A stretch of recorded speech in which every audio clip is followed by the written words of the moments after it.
papurihan, Diyos ng lahat o papuri.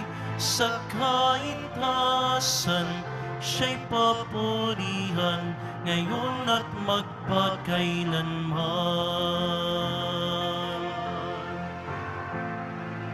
Umawit ang daigdigan, lahat ng naroon. Umawit ang sangkatauhan, purihin ang Panginoon. Papuri sa kaitaasan, siya'y papurihan, Diyos ng lahat o papuri. Sa kaitaasan, siya'y papurihan, ngayon at magpakailanman. Sa ngalan ng Ama at ng Anak at ng Espiritu Santo, Amen. ang pagpapala ng ating Panginoong Hesukristo, ang pag-ibig ng Diyos Ama at ang pakikipagkaisa ng Espiritu Santo naway suma inyong lahat. At sumayo rin. Sabado, huling araw ng linggo, tayo po'y lumalapit sa mahal na Birheng Maria upang kanya tayong kalingain, alagaan, arugain, patnubayan, gabayan bilang kanya mga anak.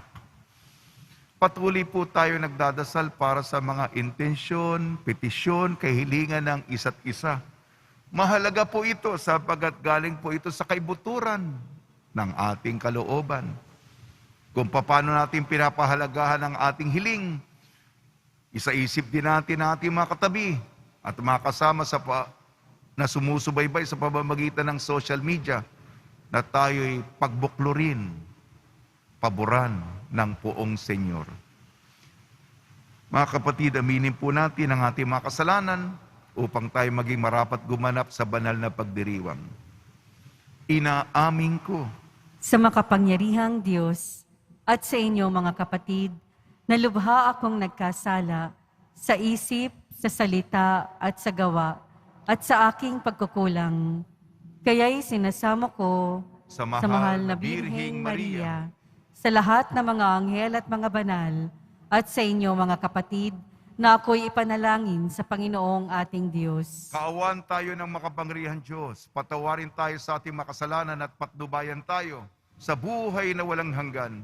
Amen. Panginoon, kaawaan mo kami. Panginoon, kaawaan mo kami. Kristo, kaawaan mo kami. Kristo, kaawaan mo kami. Panginoon, kaawaan mo kami. Panginoon, kaawaan mo kami. Manalangin tayo. Ama naming makapangyarihan, ipagkalo mo kami magkamit kailanman ng kalusugan at kagalingan sa aming katawan at kalooban. Pakundangan sa pagdalangin ng laging birhing, si Santa Mariang Mahal, kami naway mahango sa hapis sa kasalukuyan at makinabang sa kalwalatiang walang katapusan sa pamamagitan ng sa Kristo kasama ng Espiritu Santo magpasawalang hanggan. Amen. Magsiupo na po ang lahat.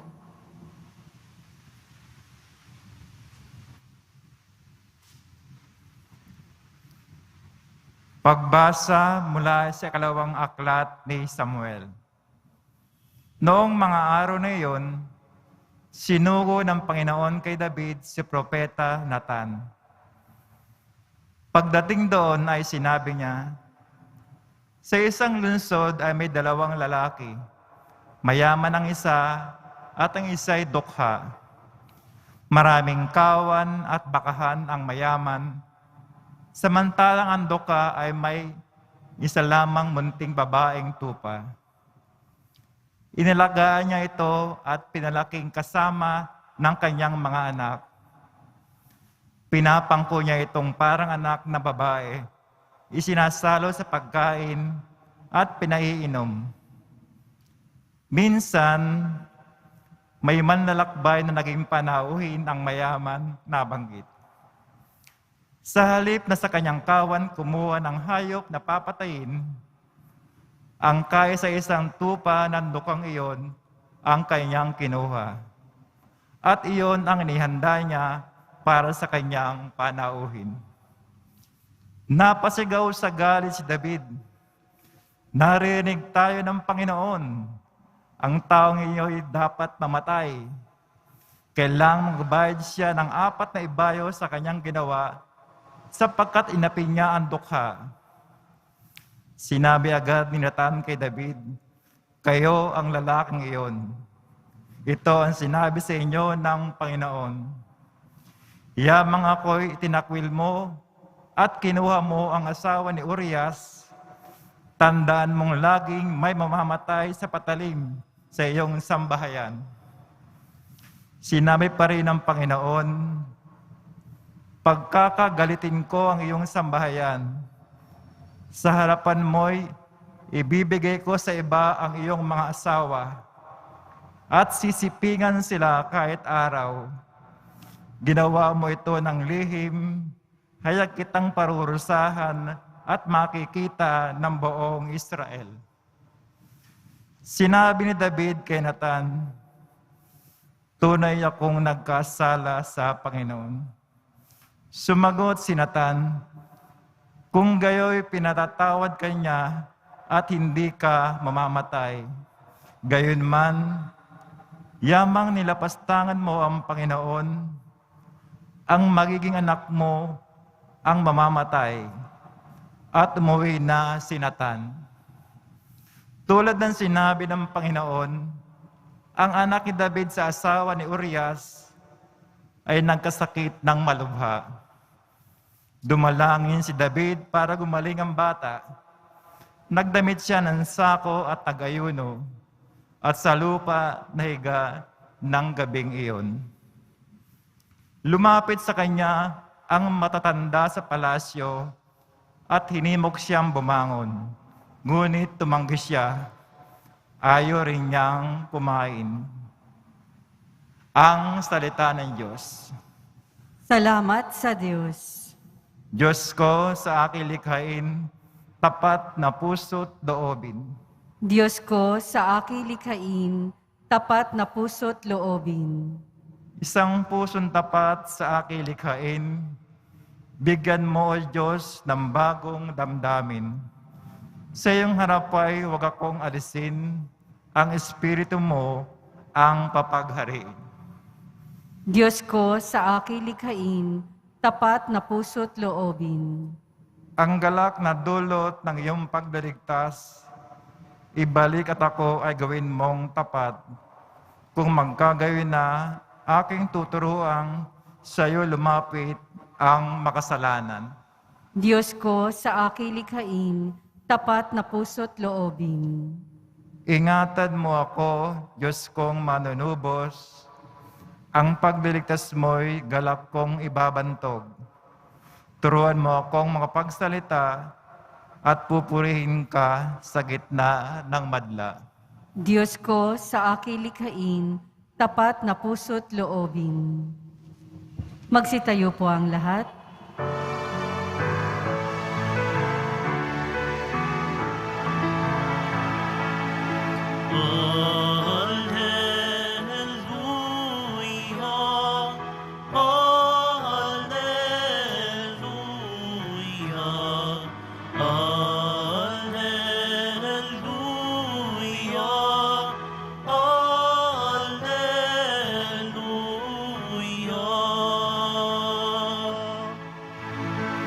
Kay nakinang pagmamahal ng Diyos sa sanlibutan, kaya't anak niya'y binigay.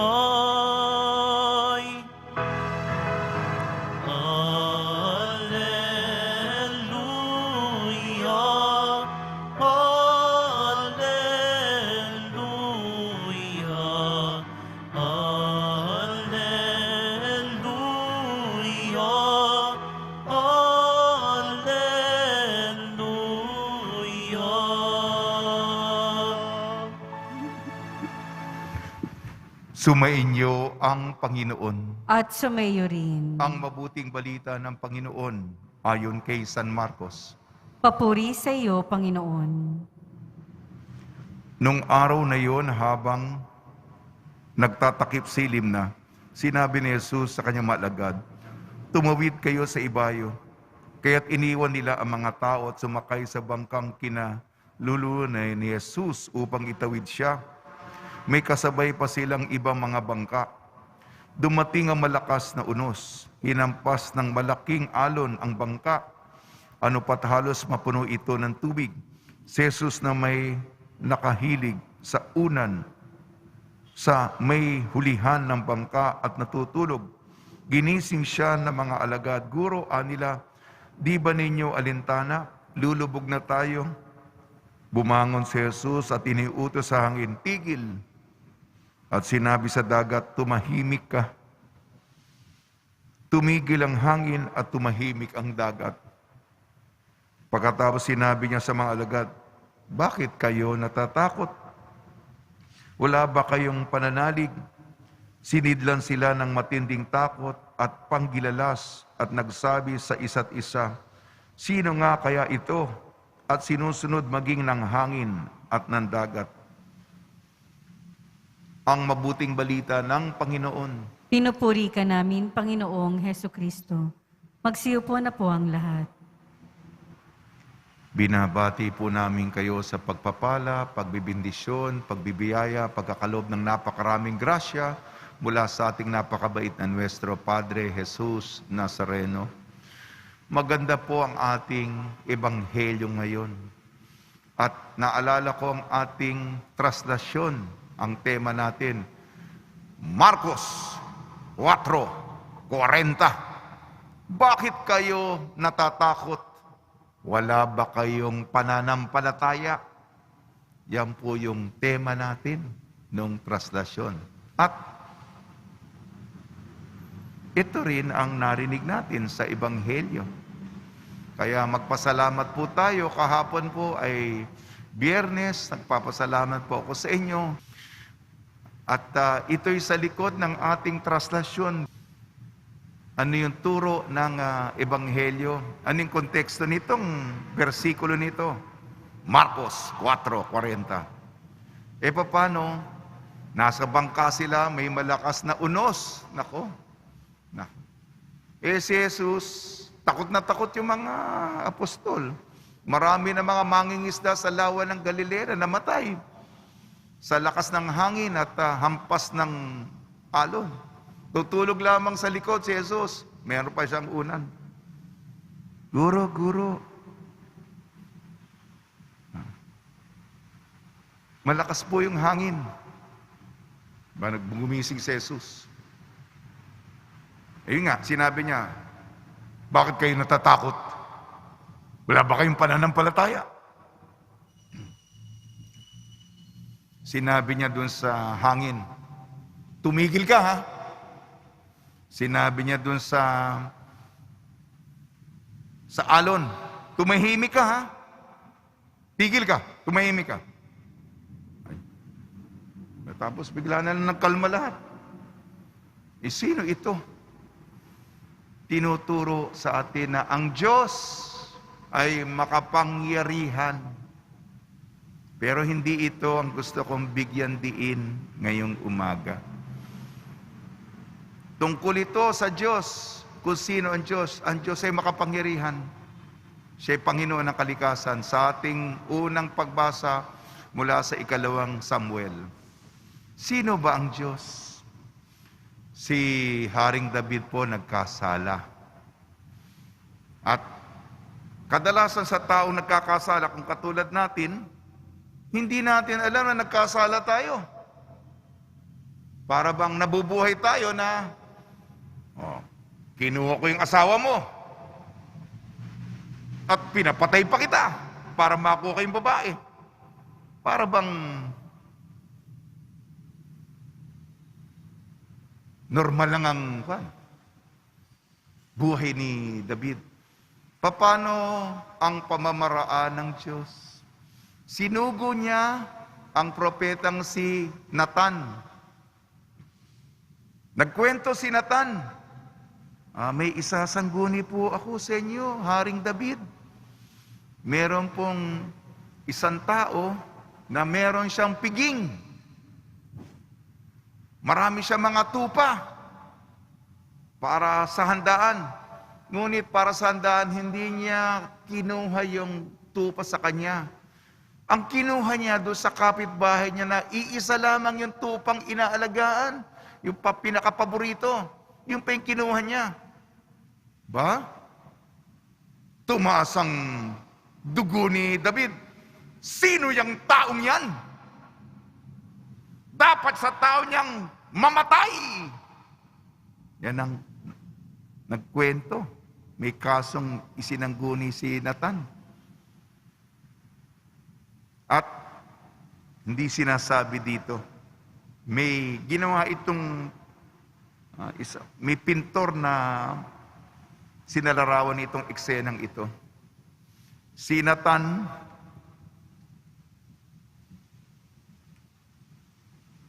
nakayuko, ito kaharap niya si David, nakayuko. Lahat ng kanya mga katawan ay baluktot. At yung kamay niya, patungo kay David. At itinuturo,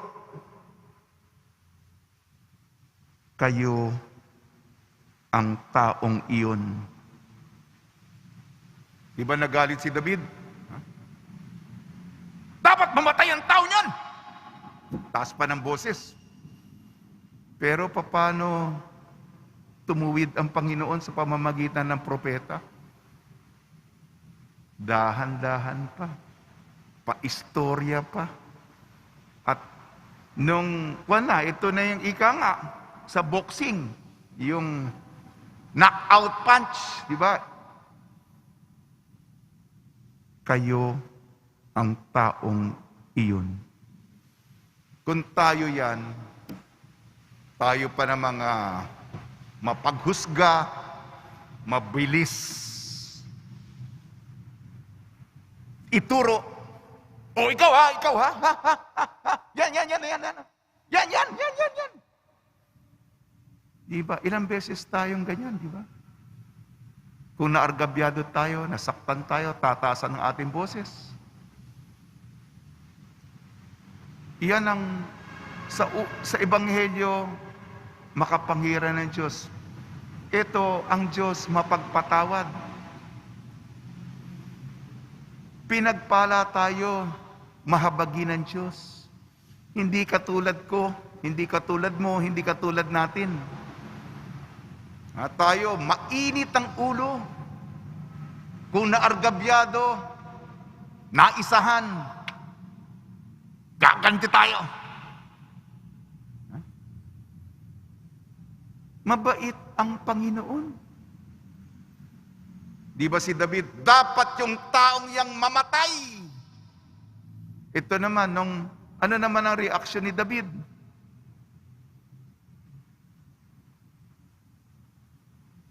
Si David naman ay, ang maganda kay David, makasalanan po, ang laki ng kasalanan, di natin binabawasan ng kanyang kasalanan. Inamin niya. Kaya nga itong salmo, yung sa Latin, miserere. Ibig sabihin ng miserere, kaawaan mo ako, Panginoon. Sa English, have mercy on me, God. Maawa kayo sa akin.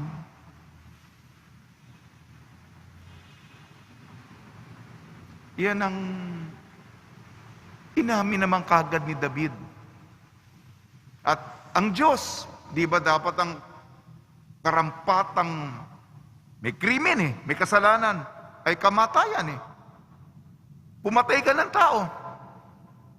Ano bang sa timbangan ng katarungan? Kinuha mo buhay, ano kapalit?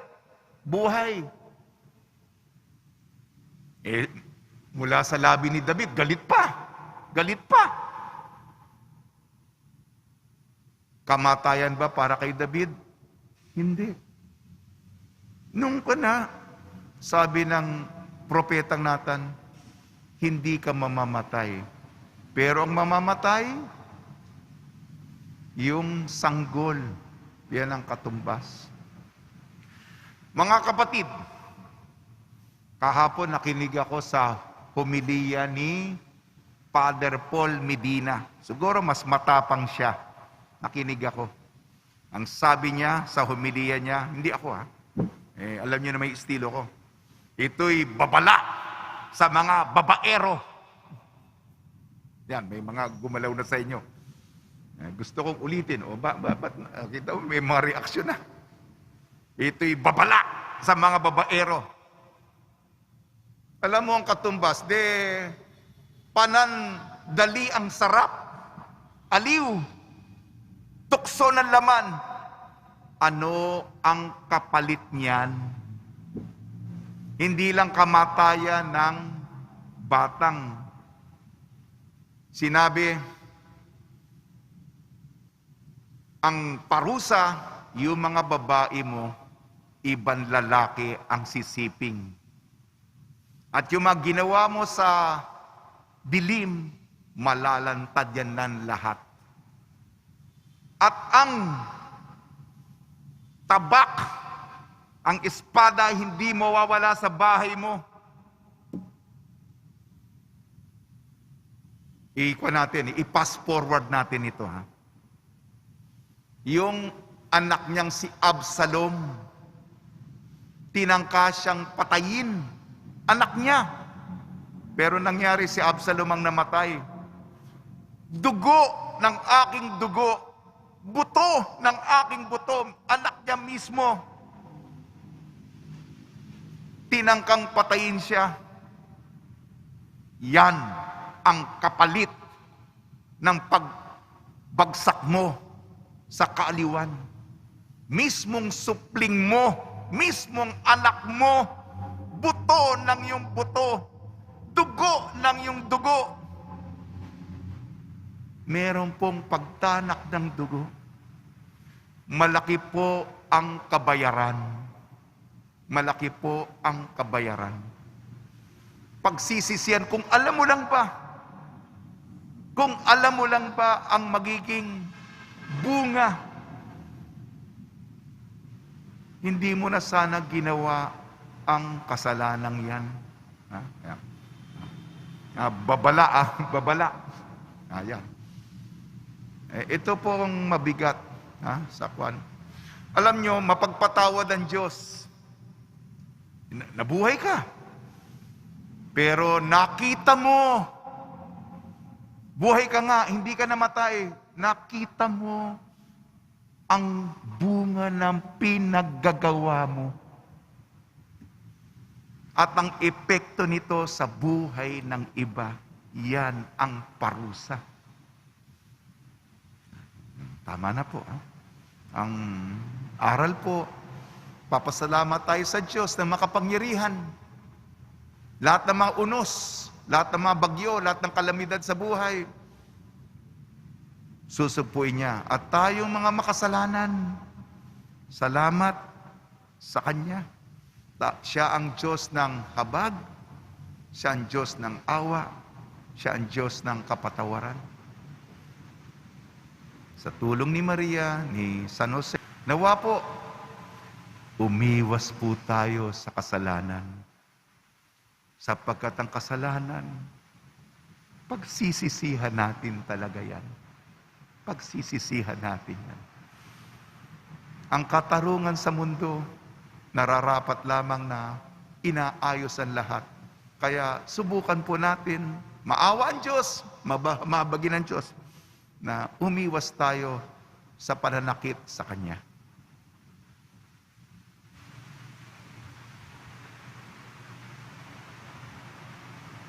Magsitayo po ang lahat. Minamahal ko mga kapatid, sinusunod maging ng hangin at ng alon ng anak ng Diyos. Mulat sa katotohanan ito, manalangin tayo na may pagtitiwala para sa kapayapaan. Tugon po natin, Panginoon, paghupain mo ang mga unos sa aming buhay. Panginoon, paghupain mo ang mga unos sa aming buhay. Ang ating simbahan naway gabayan ng Panginoon lalo na sa malalaking alon ng pagsubok na nagbabantang sumakop dito. Manalangin tayo. Panginoon, paghupain mo ang mga unos sa aming buhay. Ang mga pinuno ng mga nagkakagulong bansa naway walang hinawang maglingkod para sa kapayapaan at katarungan. Manalangin tayo. Panginoon, paghupain mo ang mga unos sa aming buhay. Ang mga mandaragat, namamalakaya, at lahat ng may kabuhayan sa karagatan, naway mapanatili sila sa kaligtasan sa pamamagitan ni Maria, ang tala ng karagatan. Manalangin tayo. Panginoon, paghupain mo ang mga unos sa aming buhay. Ang mga may kapansanan at yung mga pabalik-balik na karamdaman, naway makatagpo ng kapayapaan sa mapagpagaling na kapangyarihan ni Kristo. Manalangin tayo. Panginoon, paghupain mo ang mga unos sa aming buhay. Makalangit na Ama, gawin nawa kaming dalisay ng mga pagsubok at kaguluhan na dulot ng unos sa aming buhay. At magdulot nawa ito ng kapayapaan. Iniling namin sa pamamagitan ni Kristo ang aming Panginoon. Amen. Magsiupo na po ang lahat.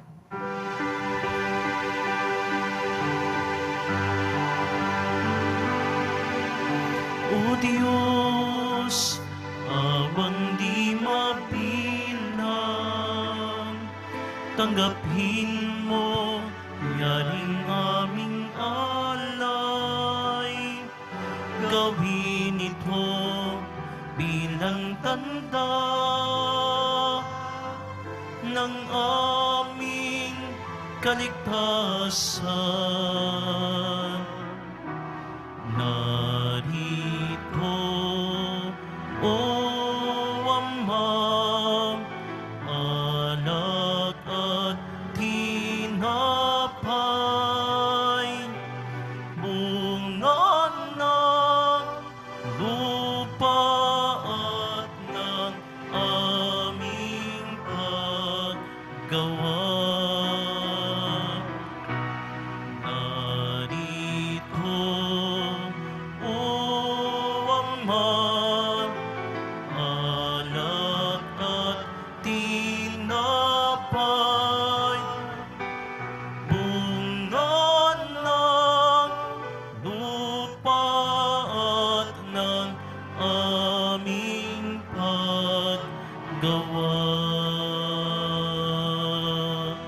Magsitayo po ang lahat. Manalangin kayo mga kapatid upang ang ating paghahain ay kalugdan ng Diyos amang makapangyarihan.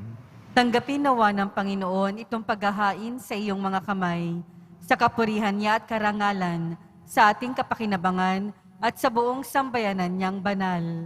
Ama namin lumikha, ang iyong nagkatawan-taong anak ay tumutulong nawa sa aming ginagawa upang siya na iniluwal ni Maria nang di bumawas kundi lalo pang nagpaganap sa pagkabirhen ay magpagindapat na kulugdan mo ang aming paghahain sa kapagpapatawad ng makasalanan sapagkat siya ang Panginoon kasama mo at Espiritu Santo magpa sa walang hanggan. Amen. Sumainyo ang Panginoon. At sumaiyo rin. Itaas sa Diyos ang iyong puso at diwa. Itinaas na namin sa Panginoon. Pasalamatan natin ang Panginoong ating Diyos. Marapat na siya ay pasalamatan. Ama naming makapangyarihan, tunay nga marapat na ikaw ay aming pasalamatan ngayong pinararangalan ang mahal na Birhing Maria. Bukod mong pinagpala sa babaeng lahat ang mahal na Birhing totoong mapalad, na iyong piniling maging ina ng iyong anak, nung isugo mo siya bilang aming Mesiyas. Sa kapangyarihan ng Espiritong Banal, ang Birhing Maria ay naging inang tunay ng iyong anak na kanyang isinilang bilang liwanag nitong sanlibutan. Kaya kaisa ng mga anghel na nagsisiawit ng papuri sa iyo ng walang humpay sa kalangitan, kami nagbubunyi sa iyong kadakilaan. Santo, Santo, Santo, Panginoong Diyos ng mga hukbo, napupuno ang langit at lupa ng kadakilaan mo, o sana sa kaitaasan. Pinagpala ang naparirito sa ngalan ng Panginoon, o sana sa kaitaasan. Magsiluhod po ang lahat. Ama naming banal, ikaw ang bukal ng tanang kabanalan. Kaya sa pamamagitan ng Espiritu, Gawin mong banal ang mga kaloob na ito upang para sa amin maging katawan at dugo ng aming Panginoong Kristo.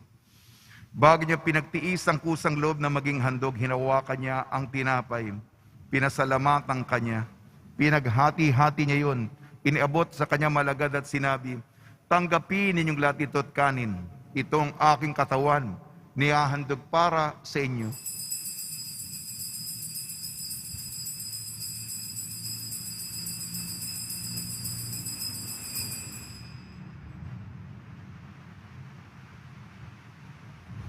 Gayun din naman nung matapos ang hapunan, hinawakan niya ang kalis, muli kanyang pinasalamatan. Inibot niyang kalis sa kanyang malagad at sinabi, tanggapin ninyong lahat ito at inumin, itong kalis ng aking dugo, nagbago at walang hanggang tipan. Aking dugo na ibubuhos para sa inyo at para sa lahat. Sa kapagpapatawad ng makasalanan, gawin ninyo ito sa pag-alala sa akin.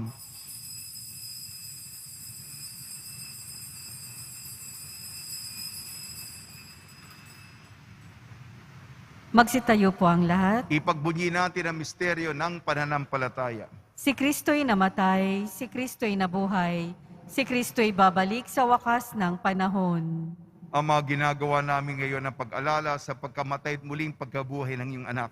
Kaya't inialay namin sa iyong tinapay na nagbibigay buhay at ang kalis na nagkakaloob ng kaligtasan. Kami nagpapasalamat dahil kami minarapat na tumayo sa harap mo para maglingkod sa iyo. Isinasama namin kami magsasalo-salo sa katawan at dugo ni Kristo ay mabuklod sa pagkakaisa sa pamamagitan ng Espiritu Santo. Amalingapin mo yung simbahang laganap sa buong daigdig. Puspusin mo kami sa pag-ibig kaysa ni Francisco na aming Papa at ni Jose na aming Obispo at ng Tanang Kaparian. Alalahanin mo rin ang mga kapatid namin na himlay na may pag-asang sila'y muling mabubuhay, gayon din ang lahat na mapumanaw.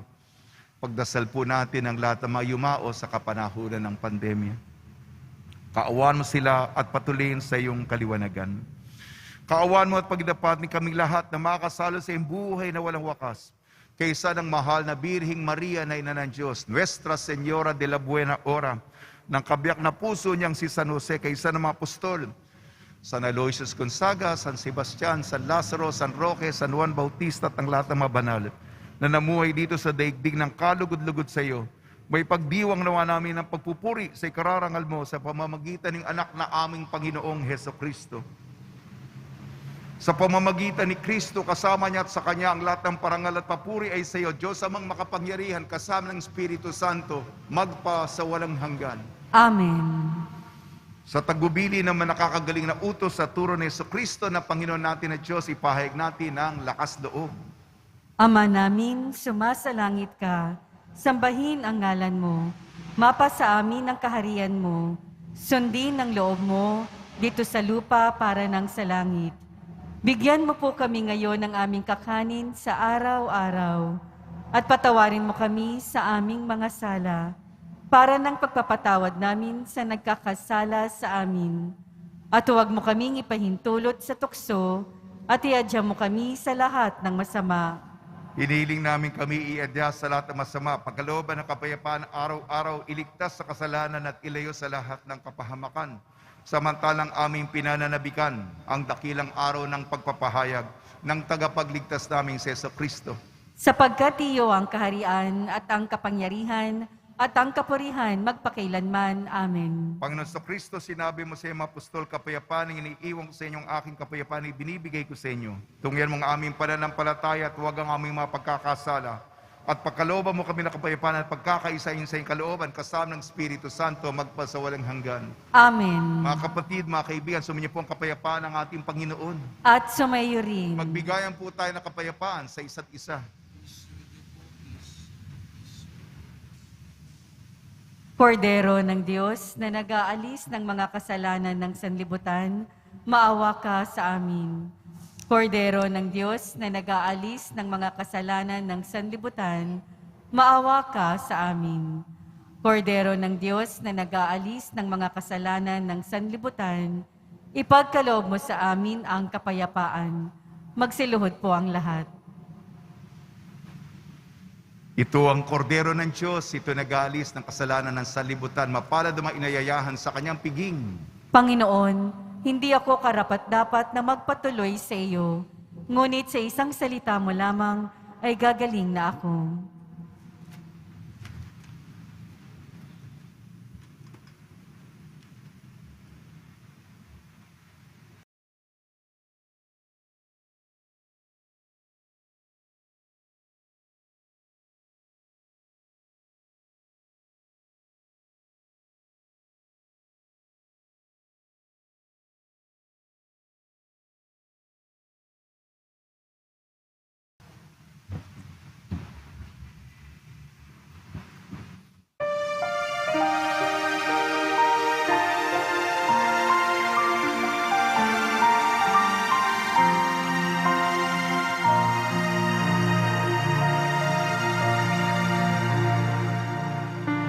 O Diyos na aking buhay, maawa po kayo. Ingatan aming bahay, pinsala'y ilayo. Salamat sa pamilya at sa kaibigan, kaloob na biyaya, naway walang hanggan. May sakit pagalingin, hirap ay mapawi. Amin pong panalangin, langit ay mapawi. Tayo ay mapabilang sa kaharian niya. Araw ng bagong silang, lugar ng ligaya. Kapiling si Maria, pati si San Jose, anghel na masasaya, apostol na 12. Buong Senyor purihin, hari na sa trono, kaniyang alay sambahin, Viva Nazareno. O Diyos na aking buhay, maawa po kayo. Ingatan aming bahay, pinsala'y ilayo. Salamat sa pamilya at sa kaibigan, kaloob na biyaya, naway walang hanggan. May sakit pagalingin, hirap ay mapawi. Kaniyang alay sambahin, Viva Nazareno.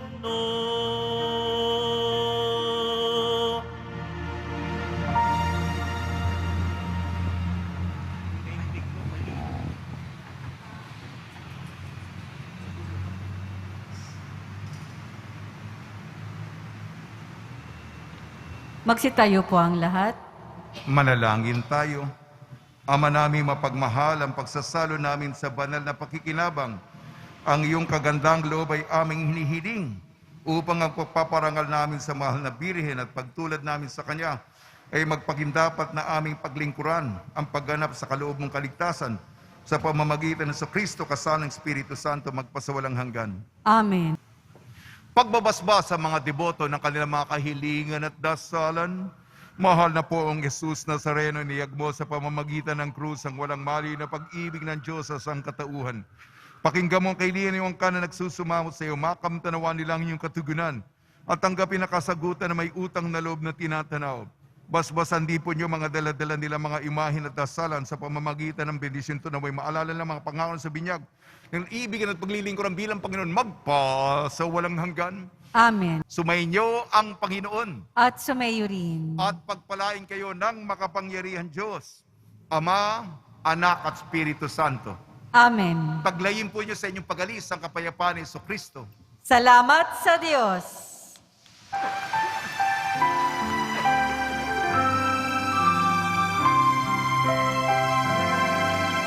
O Padre Jesus Nazareno, sinasamba ka namin, pinipinto ka namin, aral mo ang aming buhay at kaligtasan. Nuestro Padre Jesus Nazareno, iligtas mo kami sa kasalanan. Ang krus mong kinamatayan ay sagisag ng aming kaligtasan. Nuestro Padre Jesus Nazareno, dinarangan ka namin. Nuestro Padre Jesus Nazareno, nilulwalhati ka namin. Nuestro Padre Jesus Nazareno, dinarangan ka namin. Nuestro Padre Jesus Nazareno, nilulwalhati ka namin.